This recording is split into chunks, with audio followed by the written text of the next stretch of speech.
Ian Mulheirn is the Director of Consulting at Oxford Economics.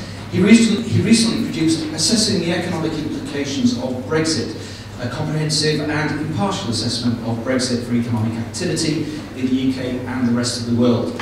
Prior to this, Ian served as Director of the Social Market Foundation and as an economic advisor to the Treasury. So, ladies and gentlemen, please welcome Ian Mulheirn.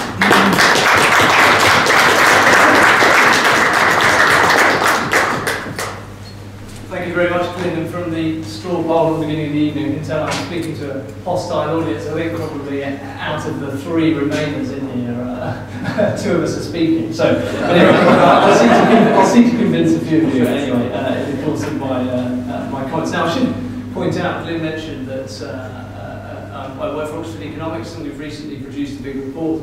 Oxford Economics is neutral in terms of its view on Brexit. It doesn't have a corporate position. I'm speaking very much in a personal capacity, so this is not the company line. I'm going to give it down. It's a personal view. And perhaps more relevantly to my reason for being here today is because I'm a full director of the Social Market Foundation, which is another think tank, and I think it was Mark who probably fairly described us as a slightly cuddlier pro-market outfit around the world.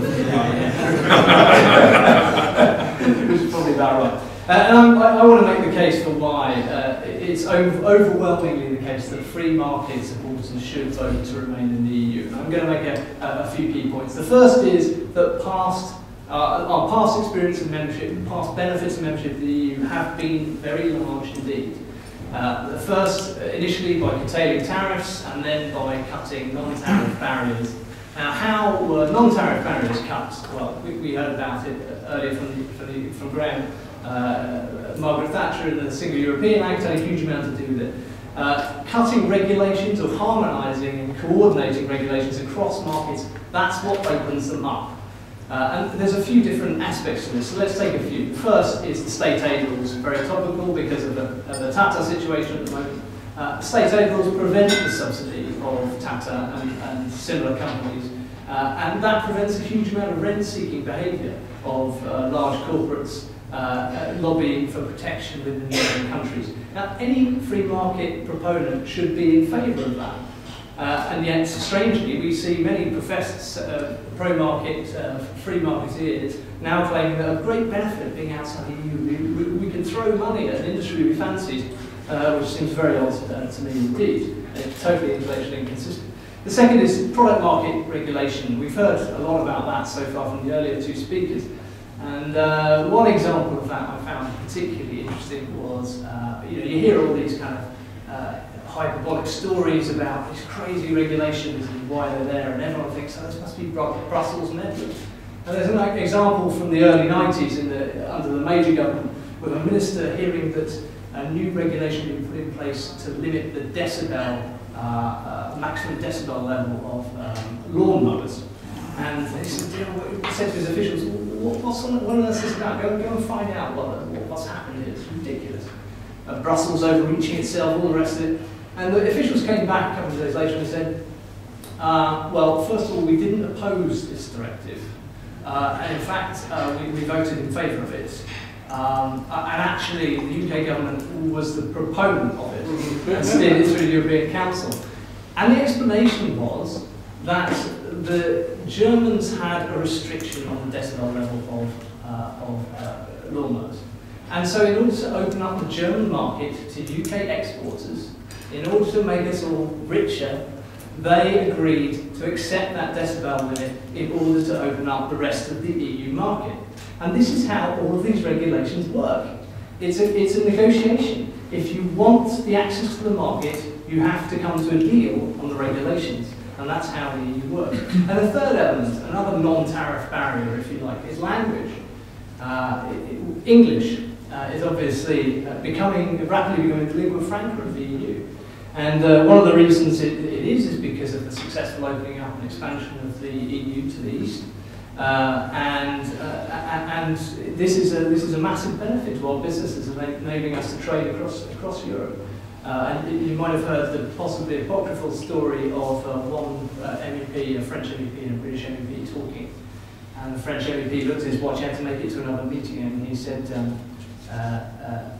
said, "Alors, sailor," and it was interpreted as "Hello, sailor." But, but so it's not entirely, we haven't completely removed that non-tariff barrier. Anyway, on to my second point, the prospects of the future are similarly bright. The EU lags the US in productivity by a very substantial margin. And the main reason for that is that it isn't very competitive in the European market for the biggest single element of the economy, the services portion, which makes up 80% of UK GDP. And the UK government has estimated that if we can complete the single market in services, it will add 7% to GDP per capita. That's 7% to all our incomes. I should have said, the past benefits of membership are estimated by Nick Crafts at Warwick, who is widely respected as the preeminent economic historian in the UK, at 10%. 10% more income than we would otherwise have had we not joined.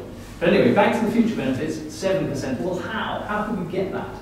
Well, it's about reducing or coordinating our access to the services market. And that will mean reducing, in various parts of Europe, restrictions on licensing and qualifications required to offer services. We need to negotiate those things away to get rid of some of those things.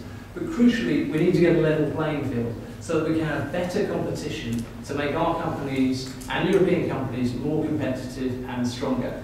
That will stimulate greater ICT investment, it will boost productivity. That is the key to closing the gap with the US. But there's another prospective benefit as well, which is using the EU as the world's biggest trading bloc to open up other markets on terms that suit us and our companies. And the Transatlantic Trade and Investment Partnership, TTIP, is in the middle of negotiations, hoping to be concluded sometime over the next year or so, though it'll probably take longer. It is a crucial step in that to improve trade, to reduce trade barriers into the US and the North American market. That's going to be crucial, and any free marketeer should be massively in favour of that. Leaving the EU, well, that moves us on to the consequences if we leave. None of these things, none of these prospective benefits, and some of the benefits we've gained so far will be lost if we leave. If you axe the regulations, you lose access to the markets and you lose competition. And if you lose competition, you lose productivity and therefore our affluence will suffer. We'll lose the financial services passport to the EU and we will have no progress towards opening up that services market. We will lose access to many of the product markets that we've fought to gain access to over the past 20 years, and we'll also be at the back of the queue in terms of making trade deals with other countries. You hear this argument all the time from pro-Brexit people. They want greater competition from third-party countries. That's fine, but we'll be at the back of the queue with our major trading partners, both the EU and the US, if we leave. So let me just touch briefly on two other arguments that you hear. The first is the EU is sclerotic. Well, let's just think about what that means. First of all, generally people are talking about the Eurozone. Well, we're not part of it. It may be news to some people, we're not part of it. And it's not going to improve the situation just because we've left. They still remain vital trading partners, and our best hope is to stay involved and try and get them to sort it out. But we're not part of that. So it's not something that should concern us excessively. Furthermore, if you look at the World Economic Forum competitiveness indicators, there are 5 if you count Switzerland, countries that are in the EU that are above the UK in terms of their competitiveness. And Germany and the Netherlands are very, very substantially ahead of us. So they're not sclerotic, they're the most competitive, or among the most top 5 competitive economies in the world. So let's think about what we mean when we hear that kind of, those kind of words. There are second and third biggest trade partners, and they're much more competitive than us. Then in terms of regulation, you hear a huge amount about the benefits of deregulation if we left, and this is the REA, so I'm sure you will be keen to hear about the prospects of deregulation if we left. Well, a couple of things are worth noting. First, according to the OECD, among product market regulations, we are the most deregulated economy in the world, bar the Netherlands.